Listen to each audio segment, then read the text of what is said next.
সেই ভাইকে হত্যা করা হয়েছে, সেই ভাইয়ের হত্যাকারী যদি 20 জন 30 জন হয়, প্রশাসনের পক্ষে এটা কোনো বিষয় না 30 জনকে কারাগারে নিয়ে আসা এবং আচ্ছা মতো রিমান্ডে সিদ্ধ ডিম ঢোকানো কোনো বিষয় না।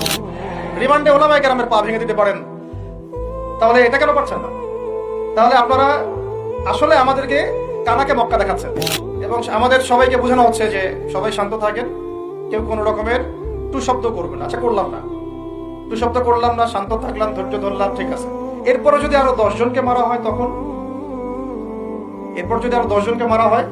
আপনি আমাকে গ্যারান্টি দেন যে মারা হবে না। আপনারা আমাদেরকে গ্যারান্টি দেন যে মারা হবে না।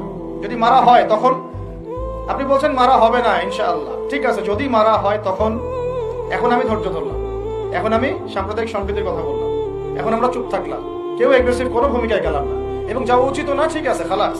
আর আপনি আমাকে গ্যারান্টি দেন এই ঘটনাগুলো আগামীতে ঘটবে না। প্রশাসন গ্যারান্টি দেন, সরকারে যারা আছেন গ্যারান্টি দেন। দিতে পারবেন? যদি দিতে না পারেন কেন পারবেন না? যদি দিতে না পারেন তাহলে গ্যারান্টি কেন দিতে পারবেন না? তার মানে আপনি প্রশাসন ফেল করেছে এখানে।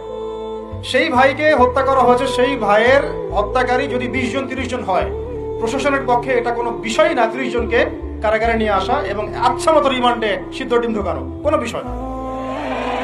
রিমান্ডে ওলামায়ে কেরামের পা ভেঙে দিতে পারেন, তাহলে এটা কেন পারছেন না? তাহলে আপনারা আসলে আমাদেরকে কানাকে মক্কা দেখাচ্ছেন। আপনারা কানাকে মক্কা দেখাচ্ছেন, এই তো। এখন যদি গ্যারান্টি না দিতে পারেন তার মানে এই সমস্যাটা থাকতে পারে।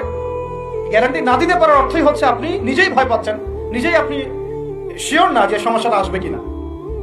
কারণ আপনি জানেন যে আমি সমস্যাটাকে ডিল করতে পারি নাই, আসতেও পারে, এই জন্য আমি গ্যারান্টি দিতে পারছি না। আমাদের উপদেষ্টাদেরকে বলেন গ্যারান্টি দিতে যে এরকম ঘটনা আগামী তার কখনো ঘটবে না।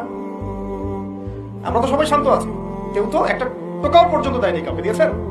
আচ্ছা, ঠিক আছে। আবার আমি প্রশ্ন করছি, যদি গ্যারান্টি না দিতে পারে এবং না দিতে পারাটাই তাদের ব্যর্থতা এবং এর যদি উপযুক্ত বিচার তারা করতে না পারে, না করতে পারাটাই ব্যর্থতা সংখ্যাগরিষ্ঠ মুসলিম রাষ্ট্রে, তাহলে এই ঘটনা যদি আগামী 1 বছরে 2 বছরে 5 বছরে আবারও রিপিটেড হয় এবং একজনের জায়গায় 3 জন 4 জন 5 জন 10 জন পর্যন্ত পৌঁছায়, তখন আপনাদের ভাষাটা কি হবে?